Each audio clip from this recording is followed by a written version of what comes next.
What's up, everyone? Ryan Larkin back with another edition of the Daily Fantasy Racing Quick Picks on the Mayo Media Network.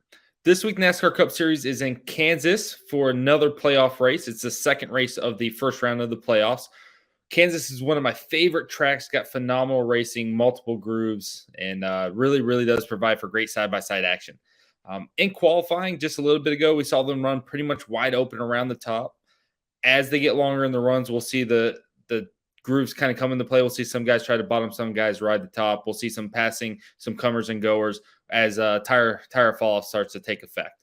I'm really excited for this race from a DFS perspective. I think we got a lot of good areas to attack, which is nice. We have some obvious chalk plays starting in the back. We have some really good potential dominators. And overall, it'll be an exciting race to watch. I never really consider Kansas a super high variance or carnage race. But earlier this year, we saw a lot of tire problems, a lot of things that kind of shook that up and made things a little less predictable, which was not fun at the time, but definitely was an entertaining race at least. Back in May, we saw 5 drivers lead 24 plus laps. Essentially, we were able to see a driver get out front and stay out front for a period of time, especially once they had fresh tires. If they got the lead on a restart, they were going to be in the lead for a number of laps, and that certainly gave them some viability. Even if they weren't the best car or even a top 5 car, they can lead those laps in the clean air. So that's definitely something to pay attention to. And to kind of account for that, we may see multiple leaders in this race. At the end of the day, Kurt Busch really dominated the second half of the race and took home the win for Toyota. We had 5 Toyotas in the top 6. So Toyotas were definitely the class of the field. And that's probably what we should expect for this race as well. Chevy looks great in qualifying, but that's over a single lap. It'll be interesting to see what their long run speed is like.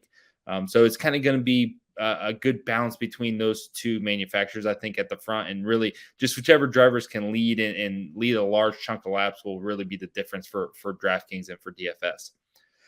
So with that said, let's go ahead and jump into things. I'm going to give you my race winner, my tournament play, my value play, and my fade of the week. In terms of the race winner, I pretty much do that as a combination race winner / dominator. So it's usually going to be my favorite dominator play of the week as well.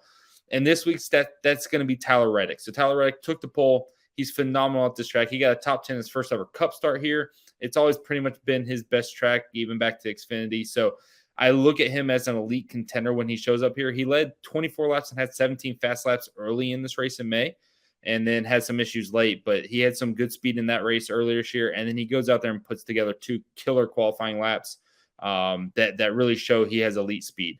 I think he'll be able to dominate the early section of this race, which is good. He can kind of pick up some early dominator points, really pad his DFS total for us. And then there's also the possibility that he just flat out has the best car and can just lead 100, 200 plus laps. It's not super likely with this new car that someone leads 200 laps, but Tyler Reddick certainly had the speed in qualifying that makes me wonder if that's possible. He is one of the best at riding the high line, which really came into effect in qualifying. I expect that to kind of be the same in the race. So if his long run speed is good, which it was in practice, he had the 10th best 10 lap average in practice. So I think Reddick's going to be a guy to beat all day, and I really like the upside of him as a potential race dominator and race winner. Next up is my tournament play of the week. Denny Hamlin is going to start 25th in this race and cost us $11,100. So he is expensive, the most expensive guy on the slate, but his upside is unreal from 25th. So we had, like I mentioned earlier, 5 Toyotas in the top 6 here in May. I expect the Toyotas to be good, especially on the long run. I think when we get 20, 30 laps into a run, we'll be able to see the Toyotas pick up a little bit more speed, and they'll be tough to hold off over the long run. If we get a super long run in the final stage, I could see all those guys moving forward. The Kyle Busches, the Denny Hamlins, the Bubba Wallaces, all of them running top 5 yet again in this race.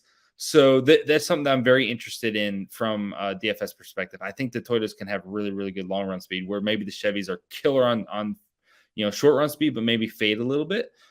Just something to pay attention to. Anyways, Denny Hamlin from 25th, if he can get to a top 5 finishing position, a 5th place finishing position, he's going to hit 20 place differential points, which is phenomenal. Then if he's got the speed like he did here in May, he's going to collect some fast laps as well. Even if it's only 10 or 15 or 20 fast laps, that's another 6, 7, 8, 10 points that he can put to his total. And all of a sudden, you can have a driver that's scoring 70 points without ever leading a lap. So I really like the upside with Denny Hamlin. And then, if he does lead this race, if he has a race winning car, then he's a guy that can put up 100+ points because of all those factors. So I really love Denny Hamlin as a tournament play. He's got some safety to him because he starts 25th. And then the upside is that he wins this race if the Toyotas had that same type of speed from earlier this year. Next up, value play of the week, Ricky Stenhouse at 6,300. You can also go with Eric Almirola in this exact same range. Stenhouse is starting 35th. Almirola is starting 36th. So they both will start at the back. I favor Stenhouse because I think the Chevys do have a little bit more speed than the Fords. I've kind of felt that most of the year, although the Fords did look a lot better this qualifying session than they have most of the other intermediate tracks. So definitely looking a little bit better, which maybe gives Almirola a little bit more of a positive vibe going into the race. Stenhouse, though, finished 8th here earlier this year. He had a string of races where I believe it was Dover, Darlington, and Kansas where he finished 8th or better in all 3 of them. He showed really good speed on the intermediates at points in this year. And starting 35th, I'm hoping he can finish 15th or 17th in this race. I'm not looking for top 10 necessarily at 6,300. Anything inside the top 20 is going to be a good score. Top 15 is going to be great.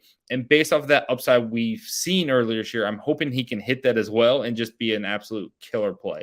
So I really like Ricky Stenhouse. I really like the upside that he offers. If he finishes 18th, that's going to be 25 points in terms of DFS, and you have 17 place differential points. That's going to be a big score, and I think he can do really, really well in this race. He is a little more risky. He is a guy that does crash more often than pretty much anyone else in the series. So if you want a little bit more of a safer play, go Eric Almirola, who almost never crashes. He almost always brings home a solid finish.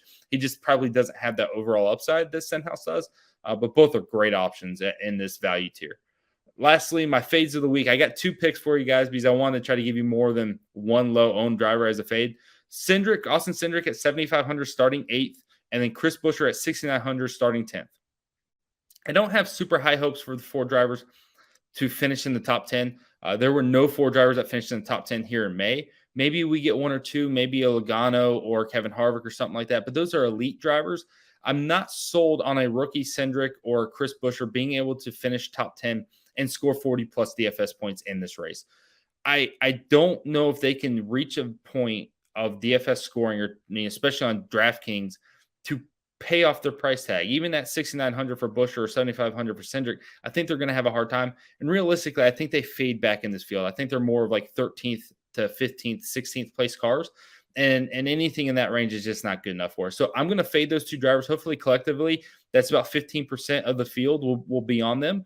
And we can kind of write them off and put our money elsewhere on the better plays. So that'll do it for me for this week. I appreciate you guys checking out the video. As always, I need you to subscribe to the Mayo Media Network. I know football season's kicking off, so there's a lot of NFL content out there. UFC has a big pay-per-view card tonight, so definitely check that out as well. There's all types of sports going on. Make sure you're here for all their videos. If you're interested in my content, you can follow me at Larkin8 on Twitter. DailyFanRacing.com is the home for all of my racing content. I got F1 content and then all 3 series of NASCAR covered as well. So definitely check all that stuff out, guys. Like this video and then leave a comment. Let us know what you think, who you like in this race, and who you don't like of my picks. If you got someone else, let me know. We'll see how it turns out. But I appreciate you guys checking out the video again, and hopefully have a great weekend and win some money. Thanks, guys.